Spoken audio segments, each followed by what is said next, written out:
Oh, it's so good to be with you, Las Vegas. And so let it be. Thank you for that, Patty. So, with that in mind, I am inviting you to get naked. Now, before y'all go to that other place, I'm talking about being naked spiritually, right? So, for those of you who kind of do want to hear about the other kind of naked, I'll tell you about my friend Susie who shocked her mailman by opening the door completely naked. Now, what's surprised him more, we don't know, is her being naked or that she knew where he lived. Well, the man called the cops on her. And, when the cops showed up, she had the nerve to be indignant about it and called the cops closed minded. But okay. So I want to really talk to you about what it means to be spiritually naked. And that means that you're available. As the song Let It Be indicates, you're available to let spirit move in and through your life. And so being available, I mean that this cosmos, by its very nature, is orderly and it's placed trees here for me to see, for you to see. It's placed all kinds of natural indicators for us to observe. And so while I could, like some do, merely think that things are here just for my physical sustenance, or somebody else might think that things are here just for their physical sustenance, I'm also knowing that everything that is here is for my spiritual sustenance and not just my physical sustenance. The trees are bare in my part of the world where I'm residing. And I think, wow, what is it to be naked before God? What is it to be truly exposed from all the other accoutrements, right? Fancy clothes are not required. Shiny things are not required for the kingdom. Now, it is required for the kingdom of physical wealth. Absolutely. I mean, it's like it's tied to the ego in terms of what you can show, as if what you can show is an indicator of your substance. Now, it may very well be, but that's not where it started. It started with your spiritual substance saying yes to the divine, being available to the presence. So, in this nakedness that I'm inviting you into, we become available, right? Like Kitty was available in her prayer this morning. And I don't mean so much to focus on being vulnerable to the elements, to the cold, to the snow, to the rain, but I do mean become available to how there is nothing standing between me and the presence of God. That's what I'm inviting us into. Patty was singing about surrender to our greatest, highest good, right? That's what we're talking about here, moving into that kind of nakedness. When Reverend Dr. Martin Luther King Jr. had a dream, he was available. He was naked to the presence of God. God would not have been able to show him something about what was possible if he had not allowed himself to be naked to God, because he would not have had the eyes to see it. And it didn't require his physical eyes to see it. It required his spiritual availability. And so if we can take off all of the excess distractions, I know there are many. I participate in some of it, in social media, in all kinds of media, really. I'm a creator of media, as you heard, right? I strive to create media that is nourishing to the soul, however. So we have all this information coming in, but is it valuable information? Or is it just something to do to fill the time? Because that's not getting you into a kingdom consciousness. And those of you who are familiar with New Thought know about the kingdoms of consciousness. You may be focused on that first kingdom, that lowest kingdom, talking about what they've done to me, right? And many times when Dr. King's birthday comes up, we think about all the injustices, all the harsh things that have been done to Black people and other people of color. We even think about the soldier who was returning home, whose eyes were gouged out because he didn't say, "Yes, sir." He simply said yes. He needed to go to the bathroom on a long journey home. We read about that in the book Cast. That's a book study that I've been facilitating and continue to do. So we think about the gains made in the civil rights movement, the sacrifices made. We think about those who were bloodied on the very short Edmund Pettus Bridge, and we think about what it means to overcome. That song says, "We shall overcome." And the reason that the word someday was replaced with today, we will overcome, we shall overcome today, is because of a journey in consciousness. It's an affirmation, which is the second kingdom. But bigger than that, it's moving toward the third kingdom. And that's a journey into availability, into receptivity. If I'm bogged down with a plethora of stuff, and that can include to-dos, like for me a week ago, I had all kinds of deadlines.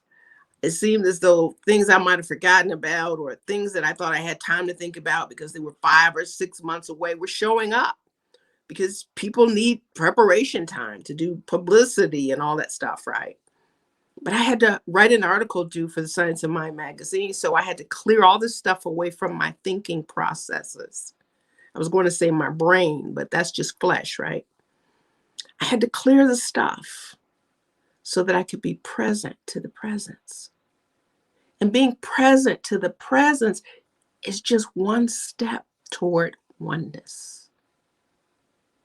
When you think about a flower, for example, a tree, a flower, they're naked there. They're just available to the sun, available to the wind, available to the rain, right? Because everything that they receive becomes part of their growth process. And it's important for us to remember that everything we receive contributes to our growth, contributes to our enlightenment, to our awareness. Our consciousness gets developed not only by spiritual practices, but by the adversities. And those adversities drive us to our practices in a more naked way, right? We're not putting up pretensive walls and acting as though I'm okay, when someone asks you because you think that's the appropriate thing to say. When in truth, internally, you may be going through some type of turmoil.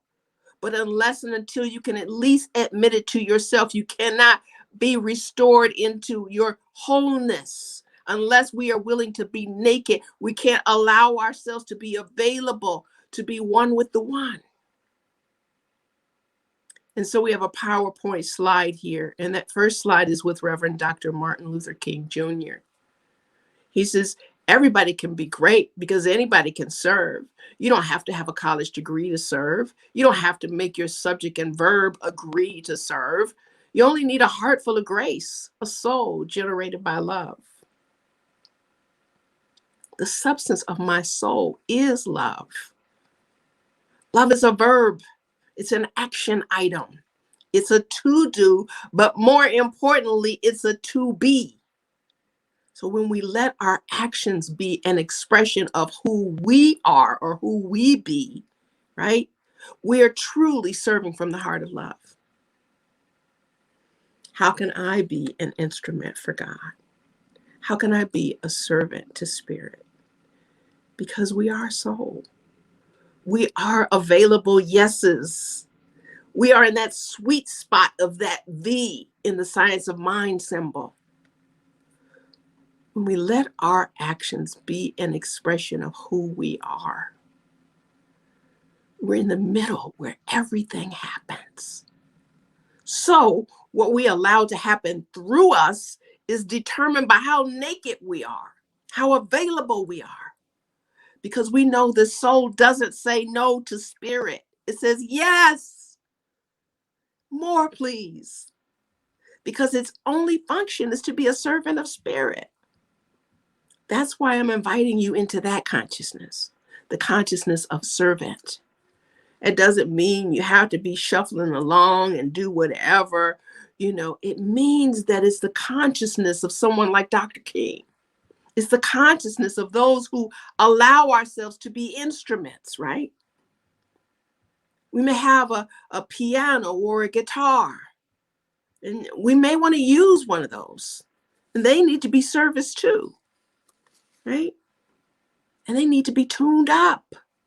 We need to be tuned up. They need to be tightened in the strings, right? Whatever it is, the horn needs to be clean. Whatever it is that we're using to express. And our bodies need to be serviced.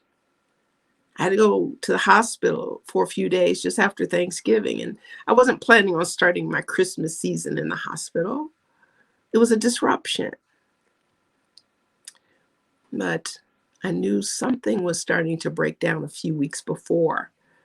And when I reached a point when it was so painful, I had to give it my attention, right? And bleeding and that, it told me that I have to take care of my instrument, that needs to be a priority. For I cannot serve without my instrument. I've written stuff. I continue to write stuff. I do this because not only is it a way to use my mind, but it's a way for me to be in tune with spirit, becoming naked to spirit. But my mind can be distracted when I'm not giving care to my body. And then it becomes dysfunctional, right? So being naked to spirit means I get to listen to what God says about taking care of me, serving me. And that's not being selfish. It's being self-full. I just made that word up. I can fill myself so much with spirit that I can be guided and directed so I can be of earthly good. Because part of what I need to do is set an intention for my vessel, my instrument, my tools, my voice, my writing, whatever it is that I use to communicate what spirit needs to say through me. You've heard my bio. You know that I'm an expressive being. So when I get a hit, I've got to move with that. I have to stop everything else and do that. And sometimes when things don't come right away, I have to just clear everything off my agenda to make myself available because I know it's in there. Because maybe it doesn't happen instantly, but here's an example. So I do a poem with each one of my podcasts about whatever the content of the episode is. And I had one of my teachers from Holmes Institute, Dr. Amit Goswami, on the show. And I was like, wow, how do I do a poem about physics, right? He's a quantum physicist. And then when I let my thinking get out of the way and allow my spirit to listen to what the essence is, I could reveal what was coming through. Because the poem also serves to be the summary of the episode. For those of you who like poetry, perhaps you'll enjoy Mystic Magic. There's my shameless plug. And then I have another shameless plug. That my app that's called Conscious Grace, that's actually coming out February 1st. In Conscious Grace, there are meditations, there are visioning practices, there are talks, there are coaching options. There are different ways to practice affirmations, to embrace affirmative prayer. There are many ways to receive grace. And I see that as another way. While we're carrying around our phones, while we're obsessed with our phones, it's another way for us to tap into grace, be naked to grace. So what I'm inviting us into is reality, right? With a capital R. I'm a student and a teacher of A Course in Miracles. That's in the app too. I'm a student of A Course in Miracles. I cannot be a teacher of A Course in Miracles without being a student of A Course in Miracles. So what I know is that there are many illusions that can come into my awareness. It can come from media. It can come from my old thoughts. It can come from my distressed thinking. It can come from my seemingly damaged, seemingly injured psyche, right? These illusions seem very real because we have convinced ourselves that these thoughts have power because we have been in service to illusions. We've been in service to the ego. And that separates us from the mind of God. You know, there was a man who went into Congregation Beth Israel Synagogue in Colleyville, Texas yesterday morning. And he was a servant of his ego.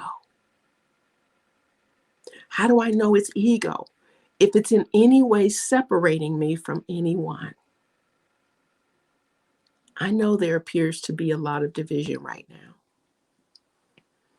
But the real truth is, when we become naked and available to the presence of love, fear doesn't have a chance to take hold of our minds. In the next slide, Emma Curtis Hopkins tells us, it is the true and eternal substance that woos us with its everlasting love.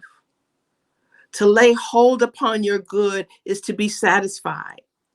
Then there will never be any feeling that what we love and are satisfied with will leave us or fail or disappoint us. God is love. Love is God. God is eternal. Eternal love is God. She says that in Scientific Christian Mental Practice. Where are you with your relationship? Where are you with your love relationship? Do you not have a relationship yet? Are you trying to establish one? Are your fears about them leaving you, getting in the way of you being present with the person? I know that I've done that. Sometimes we get attached to the outcome. Our neediness, however, may defeat our desired relationship. The vibration of fear is off-putting. To try hard to hold on to a relationship before you have built it can be self-sabotaging. Ask me how I know, right? And how about our work relationships? I've started listening to Brene Brown's Dare to Lead. She has so much to tell us about having real conversations with the humans in our lives. And yes, that includes the people that you work with as well. Breathe. She's researched this extensively and has found that care and connection between leaders and teams create cultures of courage and trust and leaves fear behind. That's the kindness that Patty was singing about when she was singing around the face of God, right? That's why our leaders are being invited to innovate. We have to show up as our authentic selves in order to do so. So cutting through all of that nonsense must begin with receiving the direct impress of spirit. Everything starts with spirit. And if we are in alignment, we can solve problems and serve people, right? I didn't say solve people. People don't need to be solved. They need to be served. Problems need to be solved. But we can only do that together with one another when our intention is to serve. We're serving God by serving people. And so in this slide from Joe Goldsmith, which is from Practicing the Presence, he says, centuries and centuries of looking for our good in another's garden, centuries and centuries of thinking that our good must come to us by might and by power or by the sweat of our brow, have separated us from the depths of this withinness, so that it is as if there were a great wall between us and that Christ. It takes constant turning within to tear away the veil of illusion. In order to do so, we may have to have some tough conversations. The first tough conversation starts with me having a conversation with me. The me I must turn to is my soul. This is where I let love lead. This is brave work that requires us to bring our whole heart to the table in order to create a culture where people can feel safe, seen, heard, and respected. We have to do some self-awareness work. We have to do some self-love. When creating a culture of compassion, self-awareness matters. Self-love matters. Feeling fear is not the barrier. How we respond to fear is the barrier. So I'm inviting us to shed the barriers and accept the blessings, to release the fear and embrace the love. Let's get naked before God. For us and all of life, we have to start with a conversation with God. It's where we listen more than we talk. When I'm focused on the love of God, I have no fear. When I allow myself to be caught up in the presence of expansive love, no individual is the focus for me.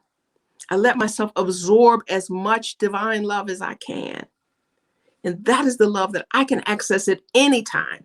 And that love makes me appealing. It has the law of attraction built into it. Loving God is sexy, don't you know?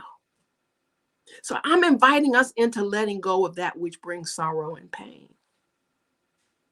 So as we look at the people who crossed the Edmund Pettus Bridge, as we look at the walks that Dr. King took in the streets, that Dr. King took in the bus boycott in Montgomery, as we look at the marching that was done, as we look at how masses of people showed up, Black and white and all different races, to stand for justice, to stand for spiritual principle.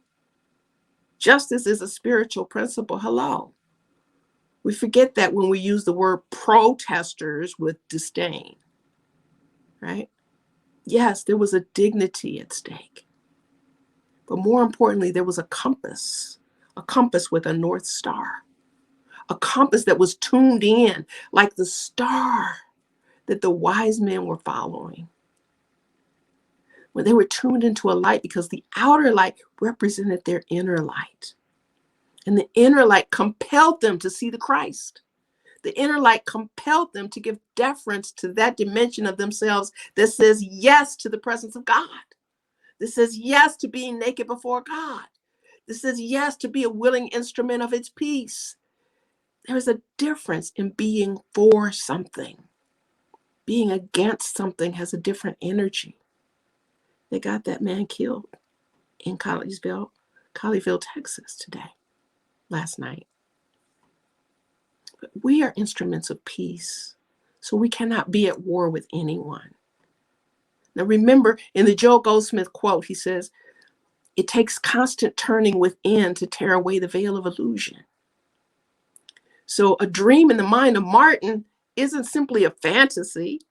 It's an alignment with truth and a turning away from illusion. Being naked to truth is being a holder of riches, is being a prosperous being, a conscious light, a beacon for real seeing. You know, when you're in the dark, all you need is light. Light makes the difference. It makes all the difference. It brings you out of the painful darkness of confusion, of separation, of loneliness. In the last slide with Ernest Holmes, he says, if the artist suppressed all spiritual emotion, he or she would never be a great artist. In art, we call this emotion temperament. In oratory, we call it inspiration. And in purely spiritual things, we call it illumination. Somewhere the soul must stand naked to the truth if it is to receive it in all of its fullness. For one cannot feel full without the presence of God. That is the only feeling I want. Yes, I like chocolate filling. Yes, I like strawberry filling. Yes, I like lemon filling. But the feeling I get from God filling, well, there's nothing like it. Come on, get naked with me. Namaste.